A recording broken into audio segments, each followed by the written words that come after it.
Di sela-sela gedung-gedung tinggi yang megah di ibu kota, masih ada orang berprofesi sebagai penjual sapu keliling.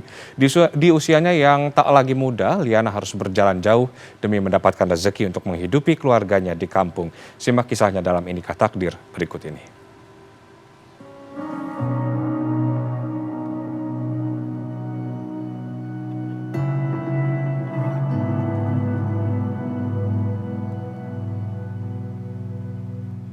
Emang sebenarnya sih saya sebagai ibu tuh sekedar bantu bapaknya. Tapi kok sebaliknya kalau saya malah sebagai tulang punggungnya gitu.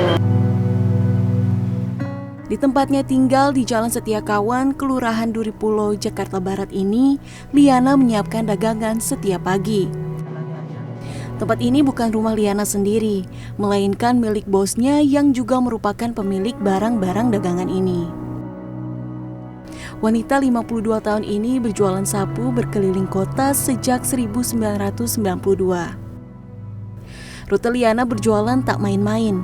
Ia berkeliling Jakarta Barat mulai dari Kecamatan Gambir, Selipi hingga Palmerah. Berjalan kaki berkilo-kilometer bukan masalah bagi Liana, karena lebih hemat biaya ketimbang naik angkutan umum. Uang yang diperolehnya digunakan untuk menghidupi keluarganya di Cirebon, Jawa Barat. Setiap hari mulai pukul 9 pagi hingga 5 sore, Liana menggendong beban sekitar 50 kg. Sesekali ia beristirahat untuk memulihkan tenaga. Meski hasilnya tak seberapa, Liana memilih pekerjaan ini karena tak perlu mengeluarkan modal. Baginya, hidup terpisah dari keluarga tak mengapa, asalkan dapat membantu sang suami mencari nafkah untuk menyekolahkan 10 anak mereka. Oh ya kalau dagang lagi sepi, anak minta jajan, sedih sampai nggak ketahan lah. Kalau ngandelin bapaknya tahu sendiri, zaman sekarang. Emang sebenarnya sih saya sebagai ibu tuh sekedar bantu bapaknya, tapi kok sebaliknya kalau saya malah sebagai tulang punggungnya gitu. Saya sebenarnya sih udah capek kalau lamun mesti kudu ngomong mah usia lanjut wis pegel 10-an tahun. Lamun anak sejene pengen ganti apa supaya dagang di kampung bisa ngurusin anak, bisa nyari duit. Sebenarnya sih udah wis bosen wis iki jualan keliling-keliling wis pegel wong ayo.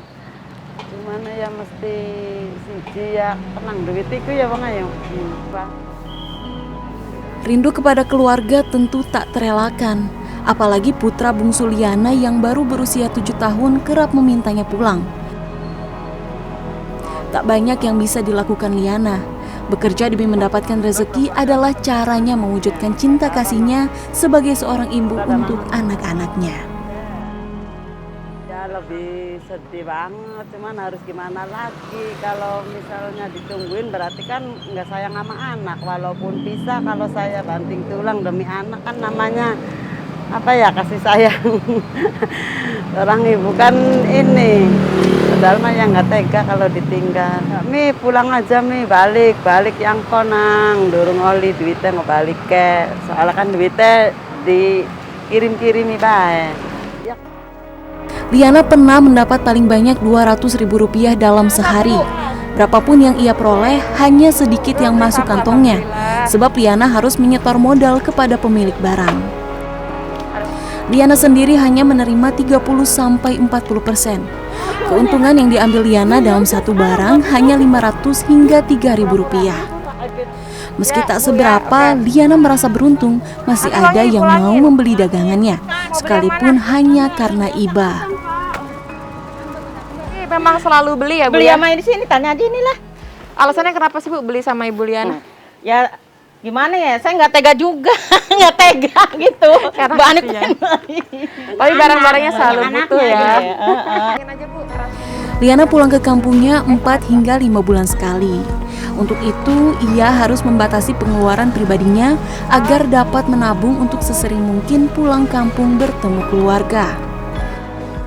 Ya pengen ketemu anak, pengen meluk anak, pengen gimana rasanya ngurus anak gitu, pengen lihat anak-anak mau berangkat sekolah, mau ngaji, kan nggak pernah ngeliat gitu.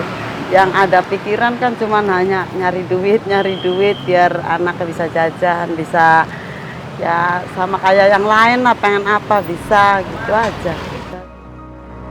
Liana selalu mensyukuri apa yang ia peroleh. Ia berharap apa yang dikerjakannya ini dapat membuahkan kesuksesan bagi anak-anaknya. Yang selalu ia dambakan suatu saat dapat kembali berkumpul dengan keluarganya tercinta. Puti Fanfudi, Imam Muhairib, Jakarta.